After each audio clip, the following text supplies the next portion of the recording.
The wind came in steady and hard, as if it had a memory it could not forget, tearing at the dry grass and carrying the pale taste of frost. He watched it from the porch, one gloved hand loose on the rail, the other wrapped around a tin cup where steam drew thin ghosts into the cold air. The light was the brittle light of late winter, thin as bone and honest. He had built his life on such honesty. A house of hand-cut beams, a field with fences that leaned but held, a well that would give up water if you leaned on the pump long enough. He lived quiet because there was less to keep than there had been before. Quiet was an economy he could afford. The world around him seemed to have learned similar thrift. The town 2 valleys away had closed its schoolhouse. The post stopped twice a week.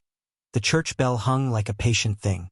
Men came through once a fortnight to trade work for supplies, to talk in voices that never got too close to the things that hurt. He had learned to listen to the spaces between those voices. He had learned to keep his own voice small. He had learned to keep his hands busy so his heart would not. She came because of a rumor, because a rumor is a rope some people take when their feet get shaky and the ground under them begins to slope. The rumor said there was work for anyone who would take a shovel and a shovel's worth of shame, that a man with land and a horse and a single bed might be persuaded to take in a woman and her boy until spring. The rumor did not mention exactly how a man did that, whether he took in bodies or found ways to mend them. Rumors rarely know working names for care. She had come with a child looped around her skirt and a sack with 3 cracked cups and a blanket that had been used too often and worn thin where it had comforted small hands. Her boots were too small, the soles coming loose where they met the mud and the path. She carried her shame like an extra shawl, folded as neatly as she could, tucked under the stronger one. She had learned to measure her steps so no one would notice the tremor in them. She had learned to speak in short sentences that ended with a practiced flatness, as if emotion were something better left to the weather. She arrived on a dusk that smelled of wood smoke and the sharp iron of cold. The boy beside her kept his face turned to the ground, the line of his jaw tight enough to bruise. He was a small thing, bony in the elbows, hair clipped with blunt, hurried hands. He kept a hand on the woman's coat like a living knot. When they stood at his gate, he had been finishing a fence post, a dull ring of iron leaving a memory on his palm. He had not expected anyone. He had expected the kind of passing only kin can give each other. A nod and a bartered bundle. Not this knock at the wooden gate that sounded like an accusation. He left the cup half drunk on the rail and wiped his palms on his trousers. He did not rise to meet them with a smile. That was something he had stopped giving away freely. But he opened the gate and let them in because the world had not yet taught him how to refuse the weight of need when it came heavy as freight. She watched the house the way you watch a wild animal, with one thought already made up about the danger it might pose, and another about the small, inexplicable things that tug at you. The house had a porch with a rocker that had seen 100 small winters. You could tell, by the way the wood had worn, the hands that had used it most likely liked the company of silence in the evenings. He had left a mess of split wood by the stove, a place where his chores met the room and settled like a man. There was a coat on the peg by the door with a smell of smoke and leather and something older, tobacco, perhaps, or else the smell of someone who had been around for a long time. Her eyes traced each ordinary thing with caution, as if ordinary was a new kind of enemy. Her jaw worked then, because she had rehearsed the words that didn't quite fit her posture. "I'm too old for love," she had heard herself say once, a few weeks back, a stranger's voice that had wanted to be safe. She had not meant the words to be like keys, but they found that gate and turned. He listened when she spoke because listening is a craft he had polished. He had learned to read the abruptness in her sentences, the way her hands would smooth the blanket around the boy's shoulders. She said little and answered less. When she did, it was as if each word were a coin she could not afford to lose for frivolity. She told him where she'd come from as if telling itself would be a way of keeping an honest ledger. "Place burned out," she said once, and left the rest like a blank check. "Husband gone long," she said another time, and there was silence after that. Not a silence of mystery but of exhausted things that had finished their talk. Men in town said once she had been pretty. Women said once she had been spoken for. Children said she had a laugh that could break when the winter came in too hard. The rumor he had heard left off the part about why she had the look of a woman who had made her peace with smaller dreams. He watched her hands on the boy and felt the beginning of the kind of tenderness that starts in a body before it reaches the heart. A small, habitual laying of things in order, a smoothing of a blanket, the tucking in of a scarf at the throat. He made space for them because there are things simple men do as if rituals will ward off trouble. He set a place at the table, pushed a second blanket onto the spare bed, offered the use of the barn for their animals. He did not ask for payment in coin. He said what he always said by habit, "Stay till the storm passes," and meant it the way a man means for the snow to melt, as both a hope and a promise. She had small, quick smiles the way wildflowers do when they dare the wind, and she accepted his offers like someone who had finally recognized a step that wouldn't pitch them over. When the boy slept the first night on the straw mattress in the loft, he lay awake counting the creaks that a house makes while it breathes in a winter, tracing the sound in his throat until it became a lullaby. She sat at the table and mended the blanket under a lamp that hummed like a tired insect. He went to the stable and checked the horses, the world of his hands keeping his thoughts from prying too deep into the new shape that had come in quiet as dusk. They settled into a kind of ledger where care is kept in small entries and tenderness hides in practical things. He hauled water before dawn. She kept the stove fed. He fixed the fence. She tended the small patch of garden that might, in a kind year, give them radishes and perhaps a cabbage head. They spoke in the mornings like two people who avoided questions that might be dangerous. A door opened and someone would be in the other room, hands busy, and that was conversation enough. When they exchanged a real sentence, it was the way two people might trade shovels, a clear, useful passing. "Tea," he would offer. "Thanks," she would say. He would look up from the chopping block and she would nod in a motion that made her whole face softer. Small things tightened between them like the stitches on the blanket she kept mending. The boy, whose name was Jacob but whom most people called Jake because the extra syllable slowed him down, tested the edges of their new life in the blunt ways of a child who had learned there was cost to nearly everything you wanted. He pushed at envelopes of patience, measured the hours between meals like a clock he could manage, and watched the night with a fierce distrust. He would sit by the window and press his nose to the glass until he left a ring that made the frost look like mist. He liked the way the porch light made a pool on the snow when the moon was thin. He liked being given chores that had rules he could follow, because rules rarely lied about what they wanted. He and the rancher got into a language of shared task. You fetch, I mend. You feed, I haul. He learned to swing a rope and to throw hay with the same steady hand the man had used for 30 years. In that steady, quiet repetition, something like trust took root, stubborn as a weed in a field that will not let go. There were old wounds between them that did not show at first because wounds can be clever. She had a way of stopping when someone reached to touch a place that had scars. When he would brush her sleeve in passing, she'd stiffen and draw back as if memory were a wire pulled tight. When she let him close enough to help with a heavy basket, she would flinch and then breathe as if apologizing for the reflex. There was caution in both of them like a fence of thin timber around a fragile orchard. He carried his grief like many things, practical and heavy. He had a grave on the hill with a wooden marker he had carved with his own hand. He visited it when the sky was clear and spoke to it the way men speak to things that resemble duties. She would, sometimes, walk with him up the slope so they would not keep their distance measured only by walls and fences. They spoke sometimes of the weather, of the price of oats, of the rumor of a new road that might come through the valley and take the town's businesses away. They spoke of small things because small things kept larger aches from having room to bloom. The first argument was the one that men think will never come, about pride. She said she could mend her own fence. She had, in another life, mended many things. He said he would do it because it needed to be done and because he did not yet know how to explain the ache he had to be of use. His voice, when it came, was low and deliberate. Hers had a sharper edge to it, an honesty grown from survival. "I don't want charity," she told him. He heard the old town gossip in her words, that she had been bought and sold one way or another and would not be moved by more hands reaching for her. He thought of the coin she might prefer and the kind of people who sell themselves in lesser lights. He thought of how one kindness could set off a chain of things that might end with more loss. In the end, he took the rock that held the fence upright and lifted it with his palms, the small grunt that came from his chest a kind of confession. He left the job half done and walked away, the unfinished rail in his hands like a thing he'd rather not carry. She watched him go and did a thing she had not expected to do. She went after him. The hill was slick with ice and the wind reached for them like a hungry hand.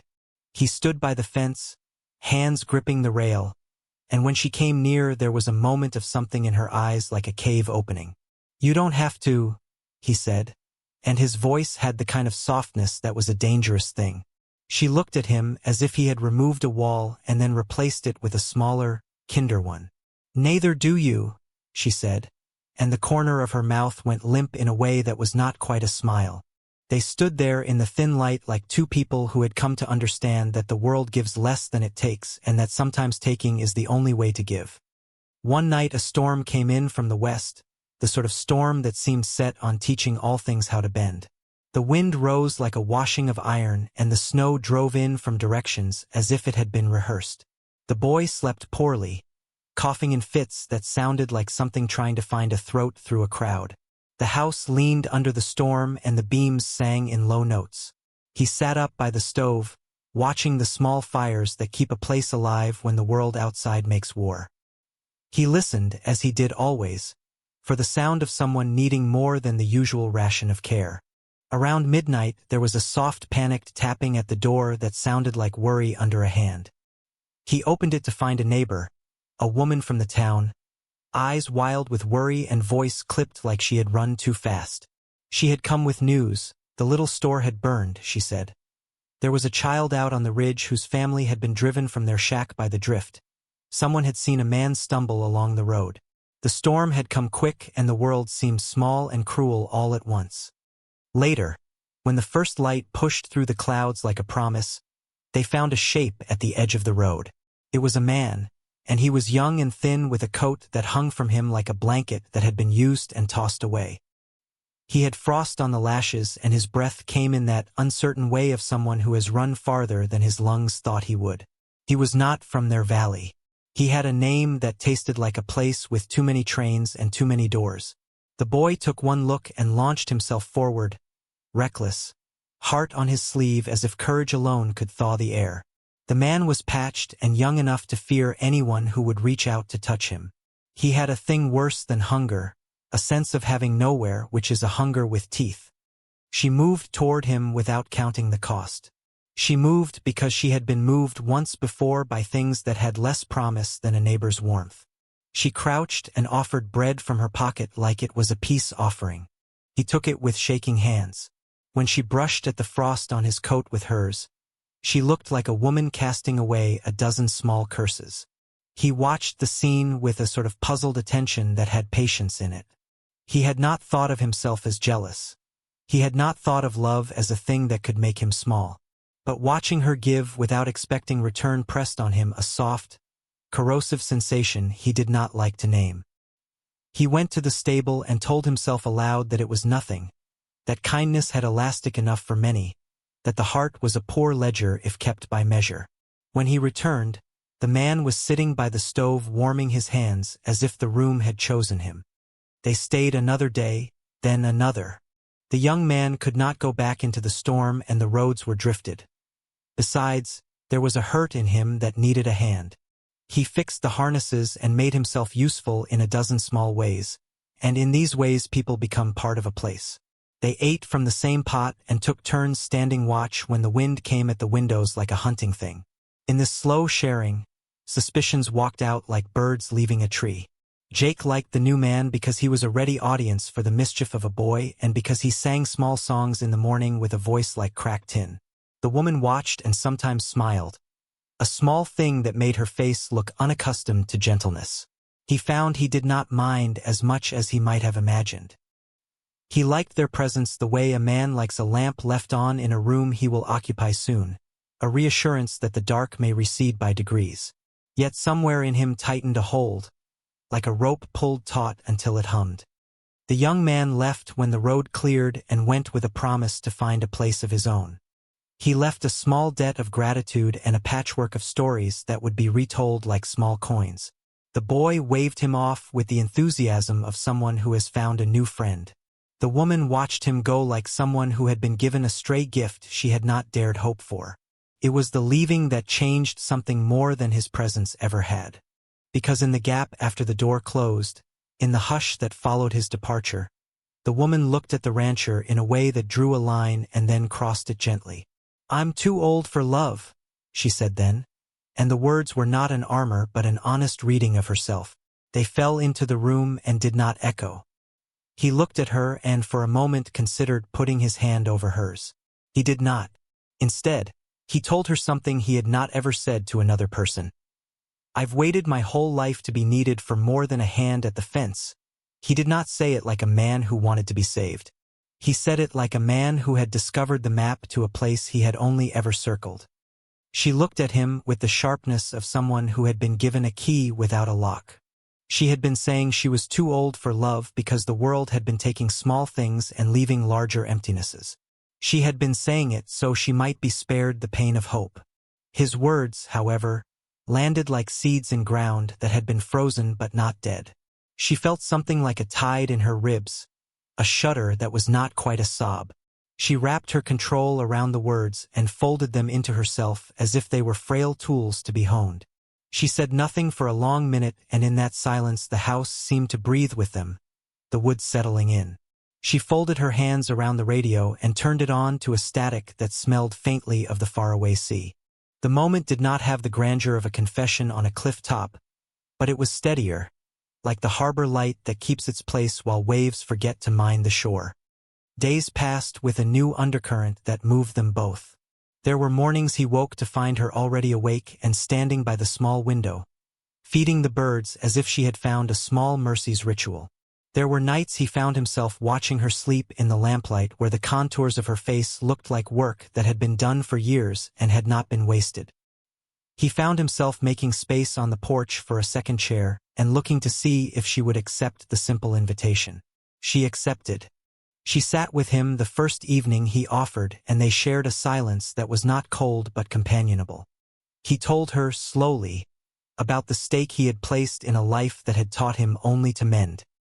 He told her about a woman's hands he had once held near the same stove, and how the wood of the rocker had been smoother then because hands had been there to wear it.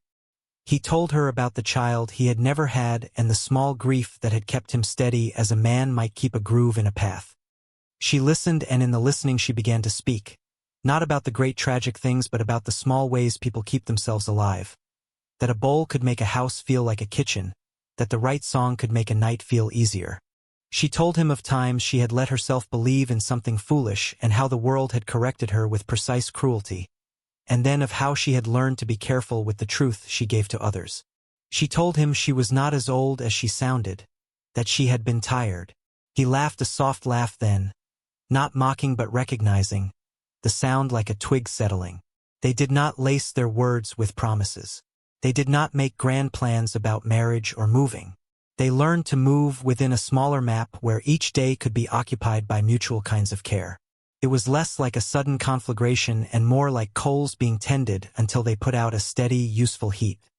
If love is a thing you can describe in a moment, theirs was a long, patient accumulation of small acts. A coat draped over a shivering pair of shoulders, a cup held out when hands were shaking, a story told so a silence would have company, a footstep left by a bed when fever made a child too hot. It was the way a house settles when people keep their promises to it. When spring came, which it did eventually despite the valley's long memory of cold, the snow melted and the river rose from its sleep. The town opened one of its shuttered stores and the school bell rang for a day's gathering. Neighbors stopped by for pies and stories. The world did not change its heart in a week, but it expanded its calendar a little to include them. People noticed that the rancher kept a second plate on the table and that the woman walked with an easier step. They noticed how Jake laughed at something and did not tuck himself away afterward. The orchard in the back, which had been a small project of his hands for years, filled in its leaves like a life taking shape. But the world outside still had uses for sharp edges.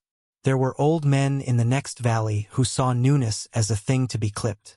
There were voices that liked to measure who was taken in and who had the right to be kept. The rumor that had brought the woman here did not end in the town. Stories have a way of becoming their own weather. One afternoon a man came down the lane with a carriage that had the polish of someone who liked people to see the difference his money made. He had a waistcoat with a bright thread and a laugh too loud for the table. He had been one of the voices in the town who kept a ledger by his heart. He stood on the porch and looked at the woman with the kind of interest that says you are a thing to be owned or else an amusement to be cast aside. He offered a job in a far-off place with a bit of coin attached to it. His words were soft like a trap. He favored the woman with the sort of praise that arranges people like pieces on a board. He was used to disposing of things and calling it a favor. He thought his manners could buy small lights. She listened because the world had taught her to listen greedily. He listened because he knew the weight of such offers. He felt the old thing in his chest, the thing that did not want to be happening at all. He watched the woman's face while the man spoke. She smiled with the reserve of someone who knows too many ways to be disappointed. Her answer was measured and plain. "I'm not looking to go where someone tells me how to stand." The man gave a laugh that did not hide his disappointment. He left with a clipped parting and a promise to be back with a better offer. The way he left a taste in the air like iron. That night they sat at the table and neither spoke of a possible coming battle. Instead, they mended a pair of gloves and watched the light fall. The decision they had made was not dramatic. It was daily, chosen in a dozen small refusals to be moved like furniture in someone else's parlor. They were not naive. They knew the world would test the seams in their new arrangement.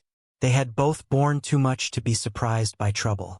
But they also knew something sturdier.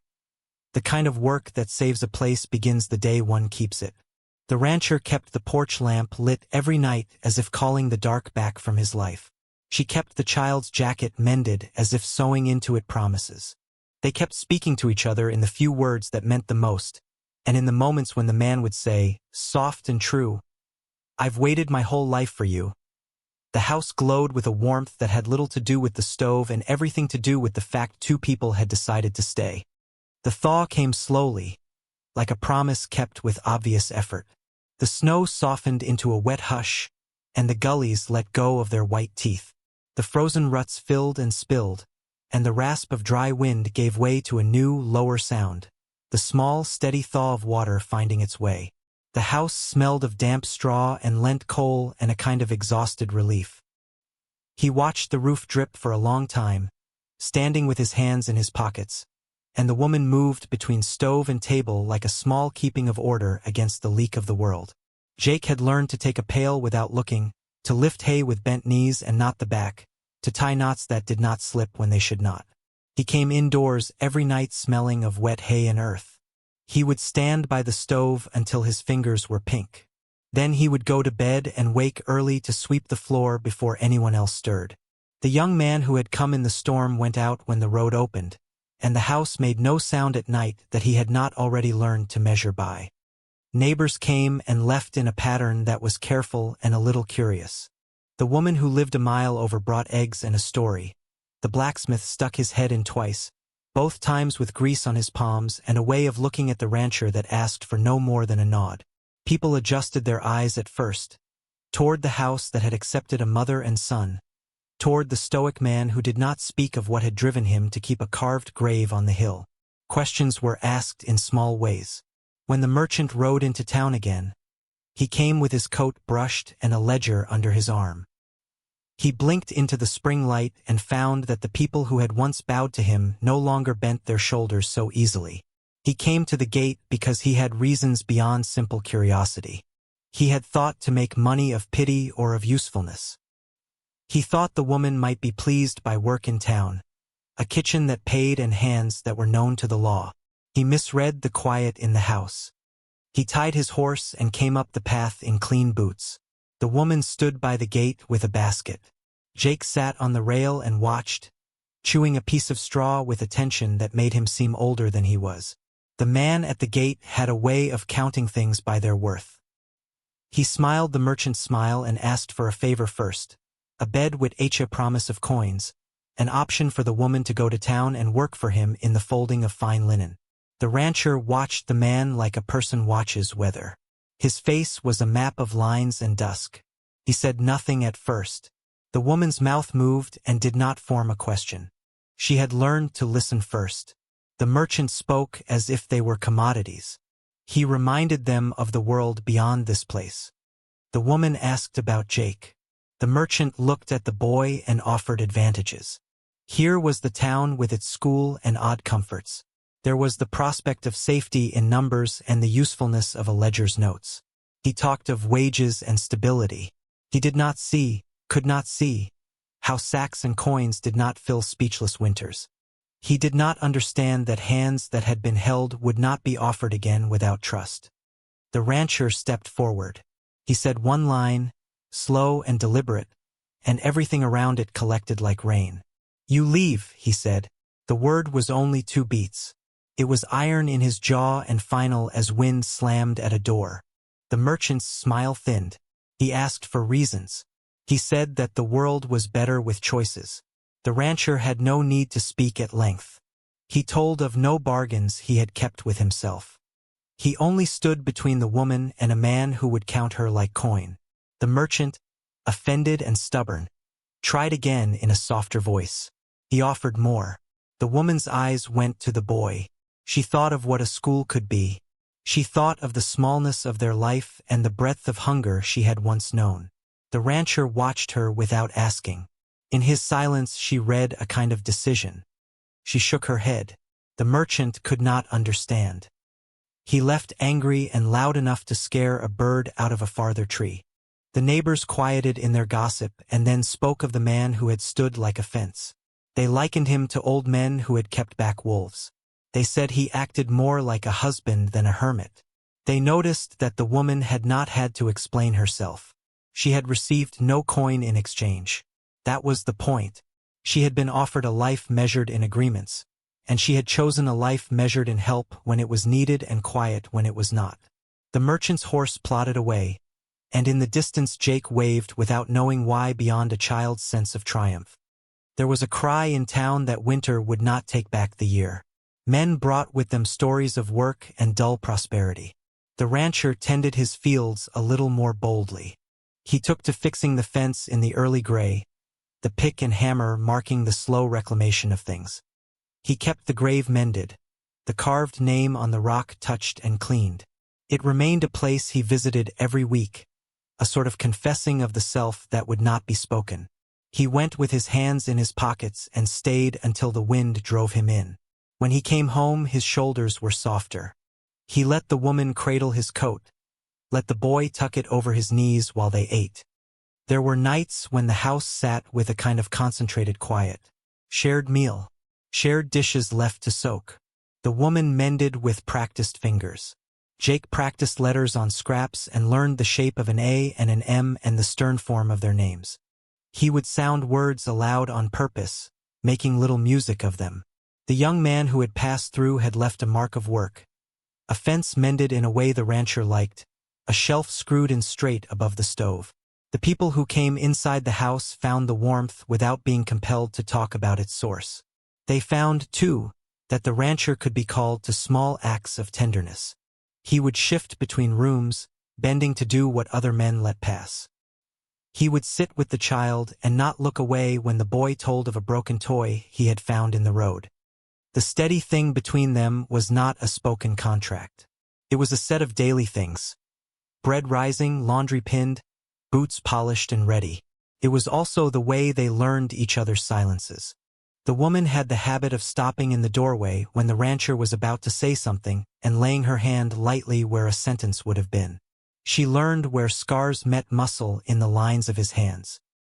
He learned that she slept on her left side with her knees tucked, and that she folded the hems of shirts with the same measured patience she used to fold letters she would not yet send. Spring brought a slow thaw of reputations too. The town softened at its edges and came to the house to borrow tools and to exchange small favors. People came to ask for sugar and to return a kettle that had been used at Christmas time. They brought gossip wrapped in an attempt at civility. There were looks that had once been sharp and sharpened against the merchant, redirected at the house with a new tone. Approval or warning, it was hard to say.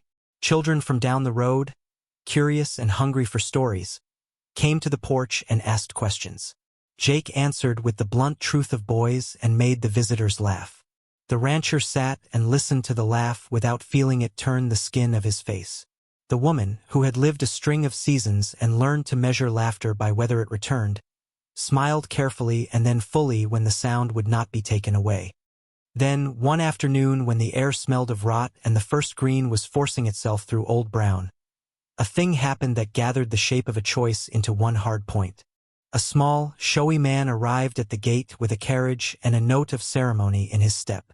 He wore a ribbon and an easy smile. He had a way of assuming that things would incline toward his march. He had heard, the neighbors had told him, of the house that sheltered the woman and boy. He had come, not for gain, he said, but for connection. He offered his name and his papers, and he offered a future with town comforts and safety in trade for a hand in marriage. He spoke of respectable houses and the chance for Jake to go to a good school. He presented himself as one who could bring refinement and medicine, a life without the strain of field or frost. He offered enough coin to buy peace, and he assumed that coin would determine the measure of a woman. The rancher watched the man with an expression like carved stone that had been warmed and hardened by sun. The woman looked at the man and thought of beds that were not mended by an unsteady hand, of curtains and stew that did not depend on the mood of weather. She thought also of the boy, of what it would do to place him in a house where his mother belonged to the ledger of another man. The suitor spoke in that way men of habit do when they mean to possess. He talked about her prospects as one might talk about a horse or land, terms of value. He tried to make of kindness a business proposition. He could not see what they had built that would not translate into his books. He could not because he did not look with the right eyes. The rancher's reply this time was not a single word. He stepped forward into the light and the two men faced each other in the dirt. The suitor made a little show of a hand to touch a ring that might have been meant to coax, but he did not touch. Jake stood by the porch and folded his arms, as if summoned to become the person he needed to be. The neighbor woman who had first brought eggs watched from the fence. The merchant from town turned his back and pretended to be occupied with a horse. The suitor spoke again, softer. He said he would provide the boy a future, that he could take the woman to a safer life. He tried again to trade peace for promise. The rancher took his hat off and put it down on the stump near the gate. He spoke of no bargains he had once made. He did not tell of the bone that had broken him or the name on the rock he visited when the world grew too loud. He did not have to. He only spoke, in the quietest voice he had, to the woman. "If you want more," he said, "then tell me now." The sound of his voice in the bright air was something like a challenge detached from pride. The woman looked at him. The suitor's jaw tightened. She thought of hands that would have held her for purchase. She thought of days when she had known what it was to be moved like cargo. She thought of the nights by the stove, of the sound of wood split for heat, of the boy who had learned to say pa without having had one and then to say nothing when he could not.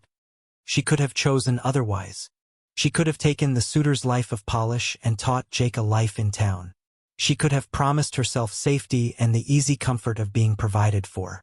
There were mercies in that choice, but there were also bequests of loneliness wrapped in silk. She turned to the rancher and met his gaze. "I don't know what I will have," she said, and the tone of her voice was like a closed garden thrown open. "But I know what I have here. I know who keeps a boy when he falls, who mends what is broken when it is needed, and who will stand without speaking when a man expects to buy things. I know when bread is given with the hand and not the ledger." Her words were plain, and they were the currency of a life that had counted small things more than large promises. The suitor's smile fell from his face slowly. He offered a last jewel of rhetoric and then saddled his carriage and left, his ribbons a carnival of wasted finery in the spring sun. It did not change everything, as if a victory banner had been raised. There were days of worry about money and the workload and the way the year might bite when drought or rain came uninvited. There were nights when the rancher could not sleep and went up to the hill to the grave and stood there with his hands on the carved stone, thinking of words he had not given to the dead. He would come back and see the woman by the window, tireless and quiet, and feel a small thing unloosed inside him. It was not drama. It was a certainty that grew in the manner of a seed. Little, patient, slow. One afternoon in early summer, Jake went to the field with an earnest face. He came to the barn to bring in a horse and found the young transient man who had once sheltered there again, leaner from travel but steady-eyed. He had come back to set his own foot, he said. He had found that the road had not given him what he sought. He had learned that the kind of work he would do with his hands had its own dignity and could be done where he was needed. The rancher nodded at him with recognition, the way one nods to seafaring men who have come ashore. The transient stayed a while longer, fixing a fence here, moving a stone there. He and Jake became friends of a certain sort, the boy learning a kind of craft and the man keeping his hands honest. They ate together. They worked without much talk. The house slowly accepted another life. Neighbors saw the change in the house in small details. They saw the carved rocker by the window. They saw the way curtains were mended to fit and the way beds were made with a neatness that felt like a prayer. They saw the woman carry water without complaint and the rancher take up his hammer like a man returning to a skill he had not lost. They saw Jake begin to ride with some confidence. His face set with the pride of a small man who knew a horse and the weight of his place. People nodded when they passed the gate. They stopped seeing only a recluse and a woman who had to find shelter. They began to see the proof of something else. That two people who had been silenced by grief and fear could assemble a life together that required no pomp to be real. The day they put a shelf up in the kitchen, with jars of preserves lined like small islands, the rancher stood back and allowed himself a smile that did not hide. The woman filled the jars with plums and peaches and placed them in a rank that pleased her small, domestic mind. Jake opened a window and the summer air pushed inside like a new hand on the back of a tired man. The house held the sound of all of it and did not complain. They sat at the table and ate, and for a long moment the conversation was only the clink of spoons. They laughed at a broken egg and the way it had been swatted on the rim. It was ordinary and it was everything. There was a day in the middle of July when a storm came hard, sudden as a closed fist. Wind rolled in from the plain, low and fierce, and the trees bent like they were being taught humility. Rain came and the house held, but the barn took a battering. A neighbor's gate blew on its hinges. The transient man who had come back ran to secure a loose slat on the roof and cut his hand on the nail he had bent. The rancher came with a belt and the woman with a cloth. They worked like a small army of three. Jake fetched a basin and held it while they dressed the cut. The blood was not deep, but it looked like a thing that could pull the sky down with its red. The transient man winced and then did not flinch when the rancher tied the cloth. He made a small joke afterward, and they all laughed to keep religious-like hold of the light. When the storm passed, the town came to look. The neighbor woman brought pie. People checked on the barn and the roof and the boy who had held a basin with hands too young to be steady. There was a new kind of look on their faces, one that had the shape of approval and a little awe. They said the house had held because it was loved inside. They said it as if love were a physical thing that patched a roof. Summer deepened. The lady from down the road brought a washboard and set it up at the creek. The rancher would sit on the bank and watch the women and boys and make small thoughts like stones thrown into the water. The woman would teach the neighbor the slow method of starching collars. She would tell a story about a child from long before and then stop. Words came in her like water in an old jar that took time to filter. The rancher listened. He spoke rarely and only when it moved the world. He fixed what he could. He kept the grave on the hill clean and the carved letters bright. He began to play a small, low tune on an old harmonica he kept in his pocket. It was a private sound he did not make often, but when he did the house would listen, and the transient man would pause in his work and look toward the field as if something important had been named. By late summer, Jake had a real book at his bench. He read aloud sometimes, stumbling over words and then pushing forward because he wanted the story to be complete. The woman would sit and listen and the rancher would lean against the post and look at them without any great show. The boy's voice filled the kitchen like a small, brave bell. They became, little by little, a family. It was not declared with a feast or a speech. It made itself known in the way that dawn makes itself known, by small increments, by light, by the inevitability of it. There came a late morning when Jake found his place in the barn and took down the old saddle the transient had mended. He secured it with the care of someone who has learned that things will only hold if they are treated well. He set it upon the horse and then turned to the rancher with the sort of directness that belongs to children and very honest men. "You stayin'?" he asked. The word was simple and precise. The rancher's jaw worked. He looked at the boy and then at the woman, who stood by the doorway with her sleeves rolled and her arms crossed in a way she did when she felt something like joy but wanted to be economical with it. The rancher did not have to say much. He stepped close, and when he breathed the air was warm and ordinary. He laid his hand on the horse and then on the boy's shoulder. He nodded once, and that single nod was an answer meant to be understood in all its rough tenderness. They did not marry in a ceremony with ribbons and bells. They did not need a certificate to name what was already being carried in their hands. There were no grand gestures. They found a quiet manner of claiming one another. A chair moved to be nearer the stove, a second kettle bought at the market, a small patch of herbs planted along the south wall. They set aside a space in the pantry for Jake's schoolbooks. They hung a picture that the woman had carried in a box too long to dust. A faded photograph of a man at arms in a uniform, grinning as if knowing the horizon would keep the secret of his face.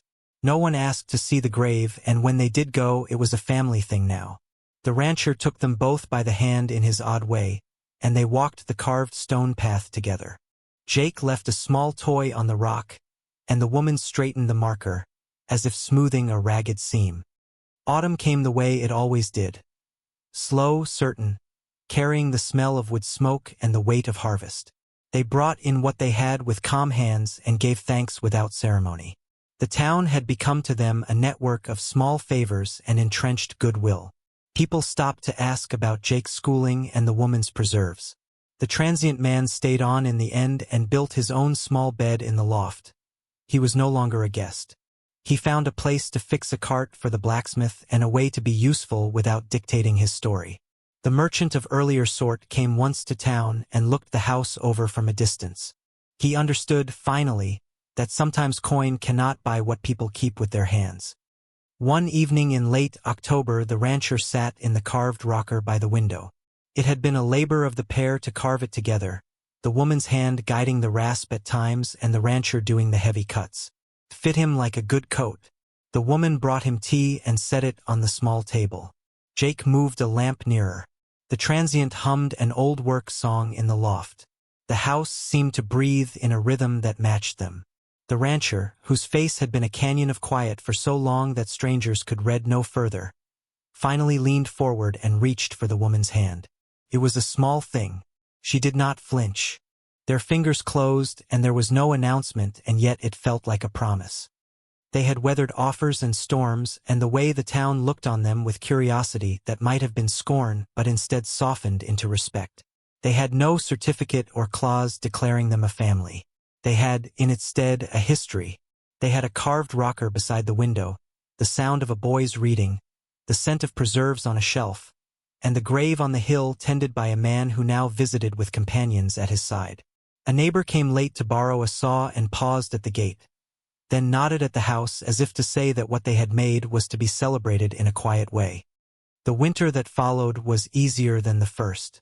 They had wood stacked and skills sharpened. The rancher had learned to speak a little more, not to say confessions but to say the small things that grease the wheel of days. The woman taught Jake how to braid hair with patience and to mend a sleeve so that no one would know it had been once torn. The transient man taught the boy how to mend a harness with leather and a stitch. Laughter came more often and did not carry the fragility it had once possessed. Children from near fields came to visit in the afternoons and were given milk and a seat at the table. They spoke of school and of the maps in Jake's book. They spoke of things that others had told them a family was supposed to be, and they nodded as if they had found its true shape. The rancher listened, and sometimes he hummed. On an afternoon when the snow fell slow, white as paper, the three of them sat by the stove with the kind of contentment that is not flashy but fierce. The woman looked at the rancher as he carved a simple spoon for Jake to learn with. The man's fingers worked the wood as if he wished to make nicer what had once been too rough. He stopped and looked at the woman and then at Jake and gave a small, flat smile that warmed like a coal. Jake's eyes were bright. He had been given the spoon and learned that his name meant he belonged to a place now. The transient man hummed under his breath as he repaired a strap. Outside the wind wrote its own notes on the world. But inside the house there was shelter and a kind of respectful silence that meant everything was in place. They never forgot the past nor the grave on the hill. They visited it as a private liturgy. The rancher left a small carved piece of wood upon the stone in time, something he had whittled in the long evenings, an offering that said he had not forgotten and that what remained would be kept. The woman knelt and smoothed the grass back and laid a small sprig on the marker as if sealing their claim in the ground. Jake left a toy and then a book. They spoke of nothing, and everything passed between them in the way hands do. It was not an ending of grief. It was an integration of it into a life that also had warmth and laughter and slow, stubborn joy. If someone in the town would ask them whether they were content, neither would claim more than the truth. The rancher would say that he had what he did not know to ask for, people who would share a house with him. The woman would say that she had a hearth and a child and a man who would stand when it was required. Jake would say that he had a book and a horse and a family. None of these answers made the world safe. There remained hard days. There remained losses in small things, each of which they met together. But there was also this. They had learned the language of one another's hands. They had learned to be enough for the person beside them, to keep the roof when the storm came. At the year's end they lit a lamp and set it in the window. It was not a sign to the town because there was no need. It was a sign to themselves. The house glowed like a slow sentry. The carved rocker sat with a blanket thrown over it. The boy slept soundly in a bed that creaked like a promise. Outside, the wind rose and fell. The rancher walked to the hill and stood by the grave and, for once, did not linger long. He came back and found the woman waiting and the boy awake to put one last log on the stove. They sat together then, closer than they had been before, and not because of a sudden revelation but because their days had taught them to. From dust and silence grew a home. From closed hearts, a family.